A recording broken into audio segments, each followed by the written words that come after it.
Hello, Anthony SanFilippo, Delaware County Daily Times here with columnist Jack McCaffery following the Flyers' 5-4 victory over the Vancouver Canucks in their home opener this year, Jack, in a wild game, a lot of offense, a lot of penalty killing, a lot of power play, and a lot of late goaltending. A weird game for the Flyers. If you didn't like that game, you don't like hockey. It had a little bit of everything, and it was a 9-goal game where the goaltender made a difference. Yes, and that's what makes for a great night of hockey. You know, Ilya Bryzgalov, 36 saves, 16 in the third period alone. You really liked his performance. Why don't you talk about what he did there for you? He stood tall when it mattered. This was a game, this was the Vancouver Canucks. They're the President's Trophy, the President's Cup winners from last year. They had the best record in the league last year. They came and they played hard tonight. They had a lot of power plays, they had opportunities, and then they stood there, and then Bryzgalov stood there and he made the saves when he had to down the stretch. He plays very calmly, I think. He plays professionally. It gives the Flyers a goaltending presence that they really haven't had in recent years. It shows you why they went 9 years for this guy.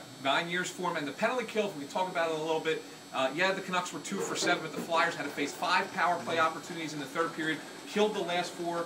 Max Talbot, Sean Couturier, Kimmo Timonen, they're guys who really stepped up for them in that third period. They did, and what you liked is that they got better as the game went on. A little bit shaky early, but when the game was on the line, they played as if they cared.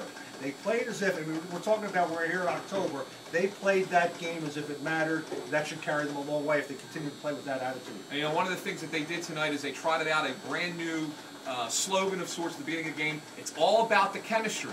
And you look at this team, only through 3 games, they seem to have a little bit of chemistry despite there being 10 new faces. They absolutely do, and we can trace the reason why, because those 2 guys that they had last year were just a pain in the neck, and it wasn't going to last with Richards and Carter in that locker room. They had to go.